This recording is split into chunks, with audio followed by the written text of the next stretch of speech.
நடிகர் திலகம் சிவாஜி கணேசனுடைய சொத்துக்கள்ல ஒன்றான அன்னை இல்லத்தை ஜப்தி செய்யுமாறு சுப்ரீம் கோர்ட் உத்தரவிட்டாங்க. அதை எதிர்த்து போட்ட வழக்கு நேத்து விசாரணைக்கு வந்துச்சு. இதுல பிரபு தரப்பு இதுக்கு எதிராக வாதாடிட்டு வராங்க. நடிகர் பிரபுவுடைய அண்ணன் தான் ராம்குமார், இவரோட மகன் தான் துஷ்யந்த். இவரு சக்சஸ், மச்சி, தீர்க்கதரிசி போன்ற படங்கள் நடிச்சிருக்காரு. அது மட்டும் இல்லாம மீன் குழம்பும் மண்பானையும் என்ற படத்தை தயாரித்தும் இருக்காரு. இப்போ இவரால தான் சிவாஜி கணேசனுடைய அன்னை இல்லம் இடத்துக்கு வந்திருக்கு. இந்த வீட்டோட தனி சிறப்பு என்னன்னா, இந்த வீடு இருக்க தெருவுக்கு சிவாஜி கணேசன் தெருவுன்னு சென்னை மாநகராட்சியும் பெயர் கொடுத்திருக்காங்க. பிரபுவுடைய அண்ணன் ராம்குமாரோடைய பையன் துஷ்யந்தும் அவருடைய மனைவி அபிராமியும் ஜகஜால கில்லாடி என்ற ஒரு படத்தை தயாரித்து வந்தாங்க.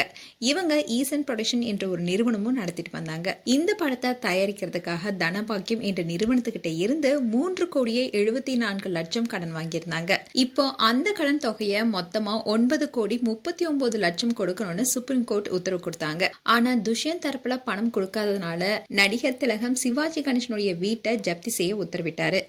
இந்நிலையில தான் அன்னை இல்லம் வீட்டை ஜப்தி செய்ய பிறப்பித்த உத்தரவை நீக்க கோரி நடிகர் பிரபு சென்னை உயர்நீதிமன்றத்தில் மனு தாக்கல் செஞ்சாரு. இந்த மனு நீதிபதி அப்துல் குத்தூஸ் முன்பு விசாரணைக்கு வந்தது.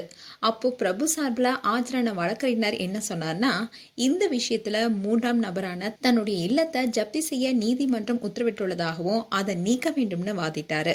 அதோட தன்னுடைய சகோதரர் ராம்குமார் பெற்ற 3 கோடி ரூபாய் கடனுக்காக எனக்கு சொந்தமா இருக்கிற 150 கோடி ரூபாய் மதிப்பிலான சொத்துக்களை முடக்க உத்தரவிட்டுள்ளதாகவும் தெரிவிச்சிருக்காங்க. அப்போ குறுக்கிட்ட நீதிபதி, ராம்குமார் உங்களுடைய சகோதரர் தானே, ஒன்னாதானே வாழ்ந்துட்டு வரீங்க, அந்த கடனை நீங்க செலுத்திட்டு அதுக்கப்புறமா அவர்கிட்ட இருந்து நீங்க வாங்கிக்கலான்னு யோசனை தெரிவிச்சிருக்காரு. இதுக்கு பதிலளித்த பிரபு தரப்பு வழக்கறிஞர், இது மாதிரி அவருக்கு உதவ முடியாது.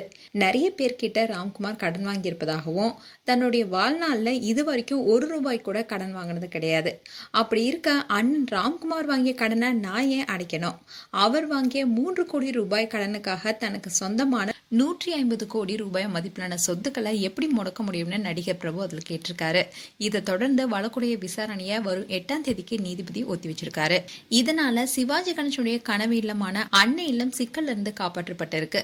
மேலும் அன்னை இல்லம் அண்ட் பிரபு குறித்து உங்களுடைய கருத்துக்களை கமெண்ட் செக்ஷன்ல சொல்லுங்க. இது போன்ற வீடியோஸை பார்க்க நியூஸ் தமிழ் கிளிட்ஸ் சேனலை சப்ஸ்கிரைப் பண்ணுங்க. மறக்காம நோட்டிபிகேஷன் பட்டனை கிளிக் பண்ணுங்க.